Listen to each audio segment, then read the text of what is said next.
Welcome to Lost Relation Chronicles. Laura Mason to see you, Mr. Williams. Damn. All right, Maria. Send her in. I stood up from my desk, bracing myself as Laura entered. She was a striking woman, close to 60, with an air of elegance. We'd known each other for years. My wife had worked as her husband's executive assistant, and we'd socialized many times. I had always held her in high regard, until recently. Mrs. Mason, please come in and have a seat. Would you like something to drink? Thank you, Ben, but no. So, it's Mrs. Mason now?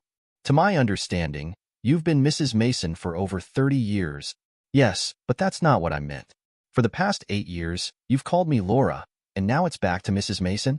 Recent events have shown me that I misunderstood the nature of our relationship. I thought we were friends, but now I realize that wasn't the case. Using your first name didn't seem appropriate anymore. A hint of sadness crossed her face, the shift in our dynamic obvious. I assume one of those recent events is finding out your wife is my husband's mistress? And that you encouraged it. Is that why you're here, to talk about this? She's struggling without you, Ben. She's barely holding it together, and it's showing in her work. That's not on me, Mrs. Mason. If anything, that falls more on you than it does on me, and even more on Kathy and Roger. Will you at least listen to what I have to say, to let me explain why this doesn't mean anything? See, that's the damn problem, I said in a raised voice, suddenly angry. Everyone's trying to convince me that it doesn't mean anything, that I should just be okay with my wife screwing her boss. Well, I'm not, and I never will be. Is that in any way unclear? Can I at least explain then? Kathy has told me that you won't let her explain, at least not the whole story. Would you let me? I thought about it, and decided I could maybe use this to my advantage. Up until my discovery that Laura Mason had not only been okay with her husband sleeping with my wife, but had been encouraging it and helping to hide it from me, I had thought she was a person of integrity, and hoped that except for that one glaring exception she would continue to be. I'll listen to you on one condition. If it's within my power to do it, then I will. When you've told the whole story, when I've listened to all of your justifications, then you'll go to Kathy and do your best to convince her that there's no way back and get her to sign the damn divorce papers. I can't promise to convince her of that. No, but you can try. So far it's been 3 against 1. Between you two telling her I'm just angry and overreacting and her lawyer, which I have no doubt you and Roger are paying for, throwing up every conceivable roadblock he can. I can't even get on with my life. I'm sorry, Ben, but we wanted to help. You're right. We felt responsible for upsetting your marriage, and we wanted to help her. She's like a daughter to us, which is just another reason why your husband shouldn't be screwing her, but also why she might actually listen to you. Her parents are gone, and she's told me before how you were like a mother to her. If you were to tell her what you guys did was wrong instead of joining her and trying to justify it, then maybe she'll get it through her head. She was clearly struggling with this one. She wanted the opportunity to plead her. There, Kathy's case, but she didn't want to be seen as turning her back on Kathy. Finally, I think she realized there was no way forward but this one. All right, Ben, but like I said, no promises, none expected. Let me first be clear that I love my husband, and everything I did was for him. It wasn't easy to make the decision to allow him to be with other women, but I did it for him. About 7 years ago, I lost interest in sex. Completely. I did my best to take care of his needs, but it did nothing for me. We stumbled along like that for about 2 years when, to make matters worse, it started being uncomfortable and then painful. I saw my doctor and even got a second opinion, but the result was simply that my body had changed due to menopause and just aging to the point that sex was decidedly unpleasant, and I didn't want to do it anymore. I can imagine that was difficult. It was extremely difficult. Sex was something I really enjoyed, and you can't imagine how much it affects you when you lose it. And it was worse that Roger's libido hadn't cooled. But when he realized how bad it was for me, he insisted we stop. He didn't want me to go through that. Not that I had ever really doubted it, but I knew then that he loved me as much as I loved him. Okay, Mrs. Mason. So as bad as this sounds, it's really just a natural part of aging and a sacrifice that a husband might make for his wife. That doesn't justify him moving on to someone else's. I can't say I disagree with you, and that was never the intention. We tried to maintain some semblance of a sex life without the penetration that I had come to hate. BJ had never really been a part of our relationship, but we gave it a try. However, it never held much appeal for me, and even less so now, as I had no sexual desire, and neither of us felt particularly comfortable with him being that intimate with me in that way. As I listened to Laura Mason, I tried to imagine how it would feel to reach the point of having no interest in sexual intimacy with the person you've loved your entire life. Before this all started, I couldn't imagine not desiring Kathy or wanting to do something, anything, to show her I loved her. BJ had been a regular part of our lovemaking, but I suppose everyone has different tastes and attitudes. She continued. Finally, I made the decision to suggest Roger take a lover. Initially, he was upset that I even suggested it and shut me down, but as time passed, he became more and more frustrated and agitated. I kept revisiting the idea, and he finally agreed that something needed to be done. At first, we tried trying traditional dating services, hoping to find someone steady, but that didn't work. We should have realized that those people were looking for permanent, long-term relationships, not the chance to be someone's mistress. So we tried a couple of those sites set up for just, what's the vernacular, hookups? But that didn't really go well either. The women seemed pretty casual, and we realized they weren't very selective, so we couldn't be sure what we'd be getting into. As a last resort, we found a website that was set up for sugar daddy type arrangements. We actually met one very nice young woman, and that worked out well for about 6 months before she met someone special and bowed out. They got married and just had a child. That's great for them, Mrs. Mason. I'm happy for them, really. But can we get to the point here? I'm almost there. I wanted you to understand that we tried every other means we could think of to solve our problem, except Roger just accepting that the sexual part of his life was basically over, I said, more sarcastically than I intended. Actually, as I said, that was the first thing we tried, but Roger got agitated and snappy. Now, Kathy was aware of what we were doing and even assisted us, and by that I mean she made dinner reservations for Roger and his dates, gave him dating tips, things like that. As I said, she was like a daughter to us and we were all very close, so we talked to her about it and the problems we were having. She was the one that actually suggested the sugar daddy arrangement, and we even tried it again. But the second woman we met decided that she was going to try and blackmail us by threatening to go public about what we were doing unless we paid her a huge sum of money. She was naive and dealt with, but it turned us off to that arrangement. This, I'm sorry to say, is where Kathy stepped in, or laid on her back? She ignored my pithy comment. We were brainstorming ideas, and she was the one that suggested perhaps we could find a married woman, one who was in an open marriage of some kind, or perhaps one whose husband traveled a lot and left her alone. Basically, a woman that was available for sex but wouldn't need Roger for anything else, and who wouldn't want things made public either. I imagine that proved difficult to find. It was, I'm afraid. Perhaps people who were in different social circles than us would have had more luck, but we simply couldn't find anyone. Kathy made discreet inquiries, but had no success. Roger resorted to some anonymous experiences while this was going on, but took little satisfaction from them. He was never one for going from woman to woman, even when we met. He wanted just one, and finally Kathy suggested that she be the one to fulfill that role. So it was her idea? Yes, but that was what she did, what Roger had hired her for all those years ago. She was a problem solver. Most of our efforts were driven by her ideas. Roger and I hadn't the foggiest idea what to do. She insisted that this was the only solution. She would never try to blackmail us by threatening publicity. She was in a very happy marriage, so she would never want more from Roger. And the final argument was that she and Roger loved each other. Not like you and she or he and I, but they had worked together for years and were very close. Except for her being married to a man that wouldn't be okay with it. It all sounds so perfectly logical. It was very logical. As it was, they spent a lot of time together over the normal course of business. They already traveled together for work, as you know, and she already spent a lot of time in his office. The key, we realized, was to not alter those things in any way. Any liaisons they would have to occur during the time they were normally together anyway. She couldn't suddenly start staying later or coming to work earlier. They couldn't go out to motels for a long lunch. Christ, this was meticulously planned. All with the goal of deceiving me, deceiving everyone, Ben, but with the goal of you not finding out, yes. Kathy was aware that you were acquainted with the people she worked with. Not friends, exactly, but you knew each other, and we wanted to ensure no one would spill the proverbial beans. So they would be together in his office during the day.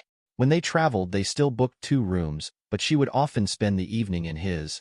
Did they get their kicks doing it while she was on the phone with me? Please, Ben. I understand that you're hurt, but you're trying to make this more sordid and humiliating than it was. The truth is that she treasured that time on the phone with you. She wouldn't even let him be in the room with her when she spoke with you. It was important to her that she compartmentalize what she was doing with Roger. To her, she was helping her friends solve a problem, and that was all. To her, the true love was with you, and she wouldn't allow him to intrude on that. I'm almost touched to hear that. She loves you to distraction, Ben. She needs you. But anyway, it was working very well until apparently one of the other employees saw something that made him suspicious, and he tipped you off, as I understand it. When you showed up at the office, no one even tried to stop you when you walked into his office and caught them on the couch. I'm ashamed to say we were initially disappointed and angry at the lack of loyalty the staff showed before we realized how hypocritical that was. Indeed. A wife that's cheating on her husband and a boss and his wife encouraging her to do so being upset over a lack of loyalty. That is ironic. It wasn't long before we realized that. And you basically know the story since then. You refused to speak with her and tossed her out of the house. It was mine when we met, so I sure as hell wasn't leaving. You wouldn't give her a chance to explain. She came home to you packing her things, and you wouldn't listen? Or so she said. You just quietly packed her stuff and set the suitcases outside. Apparently you said 5 words the entire time. You'll hear from my attorney. That's pretty accurate. She didn't understand. As far as you knew, this could have been the first time, and she couldn't understand why you wouldn't listen. Of course, she didn't realize all of the planning and investigation you had done leading up to that day. You spoke to employees of the hotels and found out that her room was rarely used. You spoke to employees of the companies they met with on the road and found out they almost always extended their trips by an extra day so they could be together without feeling rushed. She didn't know you knew almost everything before finally walking in on them that day. I had to know how deep the lies went, but even then it was all circumstantial evidence until I actually saw them together. That's why I hadn't kicked her out before then. Ben, she loves you so much. Isn't there some way to rebuild things? Mrs. Mason, where has Kathy been staying? Staying? Yes, where has she been living since I kicked her the hell out of my house? Where has she been staying? Well, she's been staying with us, right? And are they still screwing? Ben, don't lie to me, please. You should know by now that I probably know more than you think I do. It means nothing. It's a biological function, Ben. They both have strong libidos and rely on sexual release to deal with stress, and this situation has been very stressful. Exactly. So she never once said she was sorry she did it. She was only sorry that I found out, only sorry that I was hurt. She simply tried to justify what she did and explain how it didn't mean anything and didn't really hurt us. She wasn't spending any more time at work or with Roger than she always had. She was only spending that time differently, and if I could just understand that everything would be fine, but that's the truth. She never offered to stop doing it or quit her job. Her entire effort was geared toward getting me to accept that it meant nothing and to accept it like it was part of her job. And now she's living with the guy she's screwing and his wife, and hasn't bothered to stop the behavior that led to me filing for divorce even as she tries to convince me to stop the divorce. It's like she's completely delusional. She loves you and believes that you love her enough to believe what she says and be understanding about it. Don't you love her anymore? Mrs. Mason, you've been married a long time. You probably know that love alone can't sustain a marriage. There must be trust and respect, too. Those are the 3 pillars of a marriage, really of any successful relationship. You can maybe lose one. Things would be wobbly, but might still stand. But lose 2 of the 3, and the whole thing comes tumbling down. So while I do still love her, those other pillars are gone, and they can't be rebuilt. I can wait as long as she can if I have to, but if she truly loves and cares about me, then she'll accept that there's no chance and she'll let me go. Please try to convince her of that. Ben, please. Mrs. Mason, I did as I promised. I listened to everything you had to say, and I'm simply not willing to give her another chance. A one-time mistake I could get past, but this was calculated and deceptive, and went on for a very long time. There is absolutely no chance.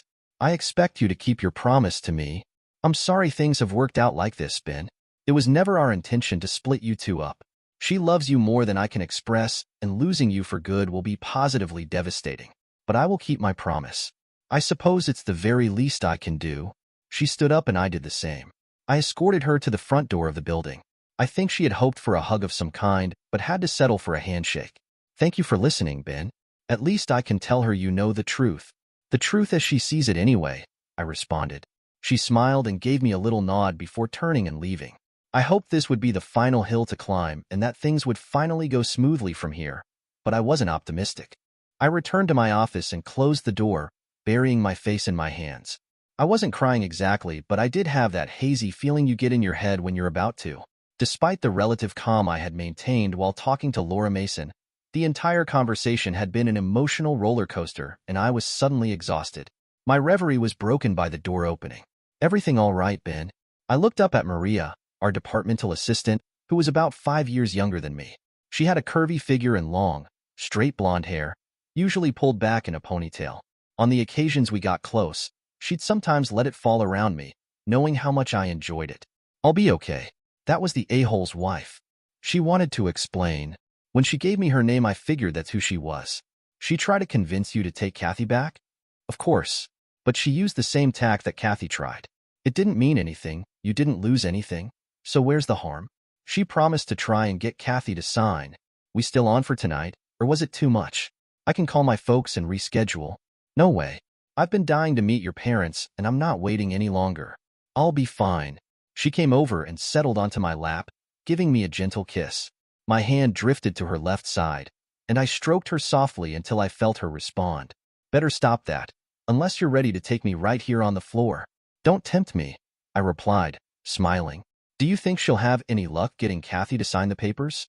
Our wedding date is getting closer every day." "I know, baby, believe me, I know. But even if she doesn't, I can tell the judge is getting tired of the delaying tactics they're using. I don't think it'll be a problem." She smiled and stood up, glancing back to check that my office door was closed. Then, with a playful grin, she lifted her top and leaned in close, pressing her soft skin to my face. I obliged, giving each side equal attention. She always joked it was to keep things balanced. Moments later, with a wink, she was gone. For the record, while I had known Maria for 3 years, we only started seeing each other 6 months ago, which was nearly a year after I had walked in on Roger and Kathy and then started divorce proceedings. Even though Kathy and I were still married, neither I nor the law saw what I was doing as adultery. Laura Mason's change of heart ultimately led to the outcome I'd hoped for. Kathy initially resisted but seemed to realize that even knowing the full story wasn't going to bring me back. Reluctantly, she signed the divorce papers and waived alimony. She earned a good salary and didn't need the money. In the end, she showed a bit of consideration. Kids had never been part of our lives, mostly because her career always came first, with frequent travel keeping us both busy. So, we simply never got around to it. She has made Roger Mason, and to a lesser extent Laura Mason, her full-time life. She still works for him, and presumably is still his mistress. And as if to drive that point home, she still lives with the Masons as well. Like I said, full-time. That's really all I know about them, since I've strived to avoid them since the divorce was final. Maria's parents apparently thought I was okay, and we've been married nearly 3 years now. She's due any day now with our first child and quit working 3 months ago. I make enough to support us just fine, and neither of us wants our child raised by others. I'm hoping for a girl, and Maria was kind enough to agree with me. I suppose we'll see. I wish I could say I don't love Kathy anymore, but I do, if only a little bit. It's nothing compared to how much I love Maria, though, and we're completely happy and totally devoted to each other. And even though it was after we were married, I did finally take her on the floor of my office. Dear listeners, please share your thoughts in the comments section below, and don't forget to like, share, and subscribe.